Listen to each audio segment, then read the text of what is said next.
everyone. Today I want to do an unboxing of ReZero, and I will quickly get the cellophane off so we can have a look at the box art. So here is the box in all its glory.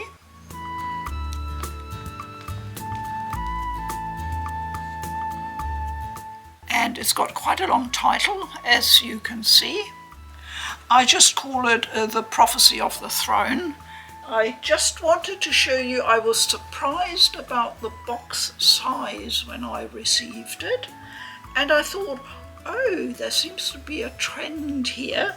And you may remember my unboxing of the Atelier Riser 2 Premium box, which took us all a bit by surprise in the West due to its size and format.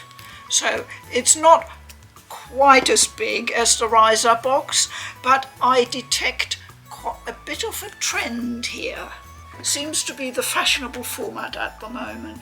As you can see, I've got the American version, which happened to be the easiest for me to import. I'll just show you the reverse side, which details also the items in the box.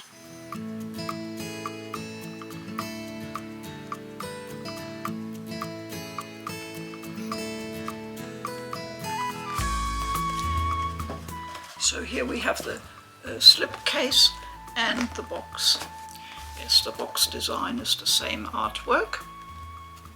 I know many of you are watching or have watched the anime, and PoodlePa and I recently caught up with it, and we have just yesterday finished season 1. So it's still all fresh in my mind, and I thought that's the right time to do the unboxing and talk about this game.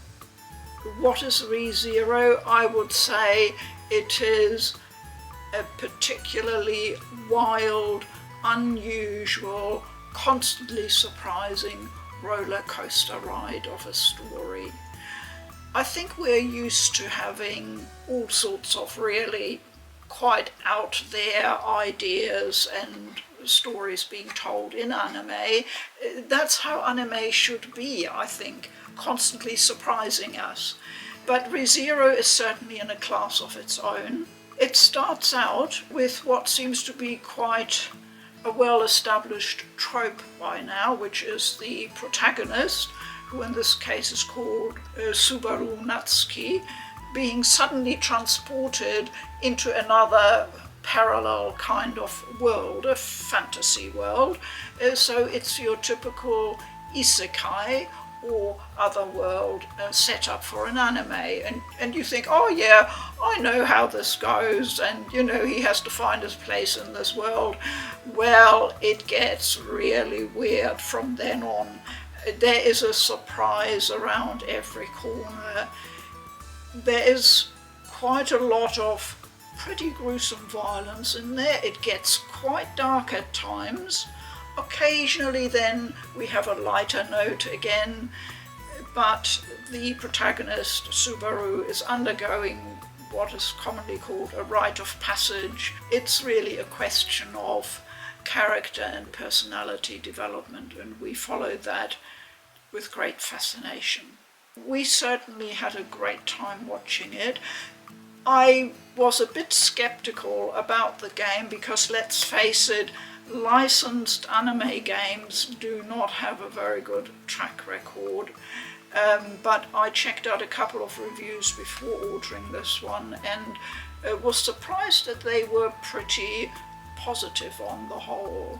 Exactly what type of game it is, I'm not quite sure. The general description for it is a tactical adventure game. Okay, I think it's more likely to be a sort of visual novel hybrid with a tactical gameplay element in it. So here we have the art book.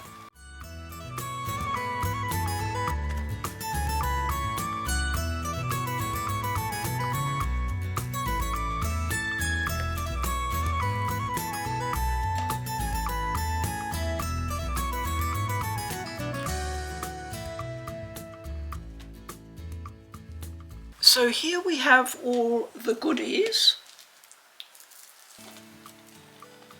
I will just get the cellophane off the game case just to check. I don't expect anything else inside the game case, but you never know. Now there's just an information leaflet about a manga and light novel series you can get. And this is what the disc looks like.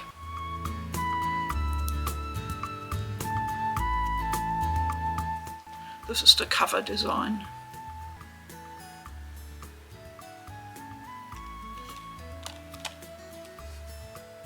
That looks like it's the same as the back of the box.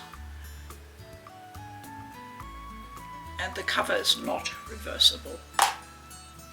I'll open up the soundtrack later and PoodlePa and I will check it.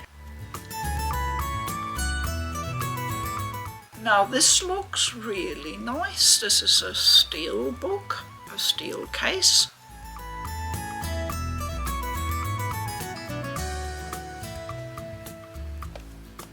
Just a plain design on the inside.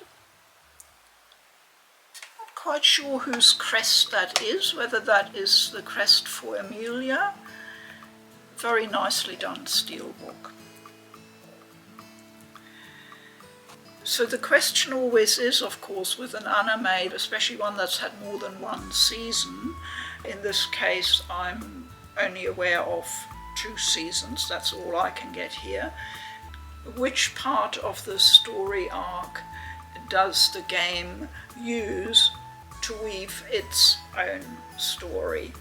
It says on the back of the box, 1 month after Subaru's life in another world began, there's news for the royal candidate Emilia that the royal selection is postponed. Then everything is obviously thrown into confusion, and will Subaru be able to protect all those he holds dear? Here in the West, the game is called The Prophecy of the Throne, but in Japan, this game was subtitled The Fool's Royal Election Candidate. And that probably sums up really well what kind of extra story they're weaving here. They're not just retelling the story of the anime itself, it is a new and, I hope, self-contained story. Now this is in fact the second game in the ReZero series, but the first one stayed in Japan, so this is the first one that we get with English voices that has come west. Let's have a look at this little box. This might be the pin set, I hope. Yes.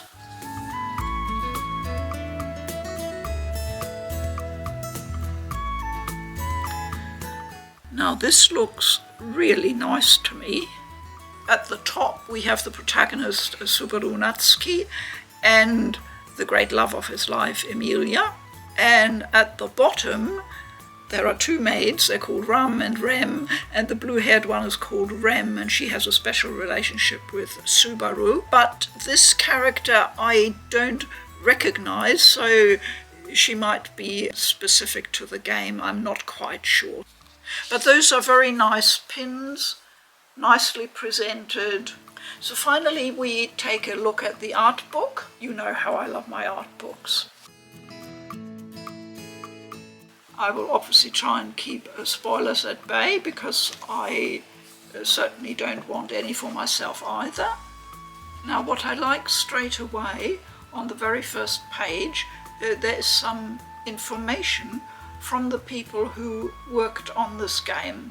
It says special interview with the original author of ReZero, and that's Tappei Nagatsuki, and he writes, unlike the main series, ReZero, The Prophecy of the Throne, focuses on the royal selection itself, providing a completely new ReZero experience.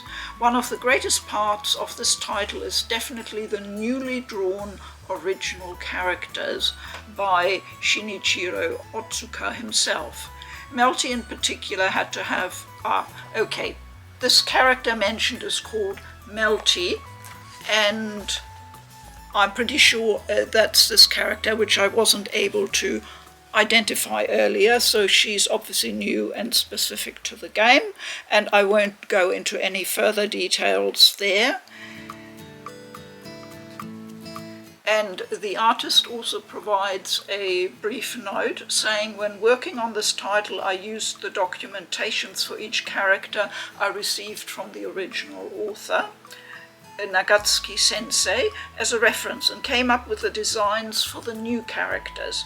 The process was similar to when I did the character designs for the light novel, and it went without any major issues. Personally, I love animal characters with highly stylized designs, so I'm very fond of the new character Puka. I hope to see more cute spirits like Puck and Puka making appearances in the future. And those of you who've seen the anime will be well acquainted with the little floating spirit character called Puck, who is attached to Emilia. This is the contents listing.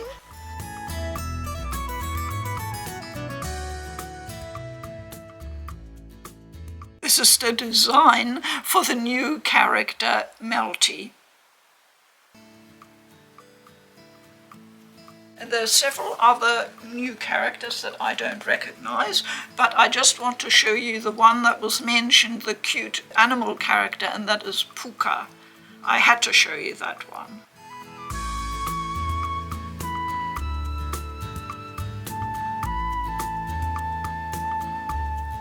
I'm looking forward very much to meeting Puka in the game.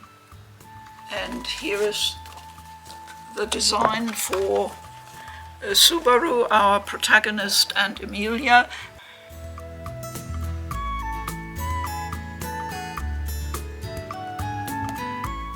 And I really do like the illustrations. I think the artist has found a really appealing style. And again, if you know season 1 of the anime, you will recognize these characters, the two maids, and of course the lord of the Roswell domain and Beatrice. And there are quite a few more characters I recognize. I won't show them all to you. There's some images of the locations in the game. They look to me pretty similar to what you see in the anime. So there's a total of 50 pages. This is the last one with the credits. Chunsoft is the company who brought this game to the West. They are the publisher. And that's it. I'm very pleased I got this limited edition, especially since we are now certified fans of the anime series. I look forward to playing the game, and as usual, I will report on my findings here on this channel. Thank you very much for watching. As always, please keep well. I'm Food for Dogs. Bye-bye.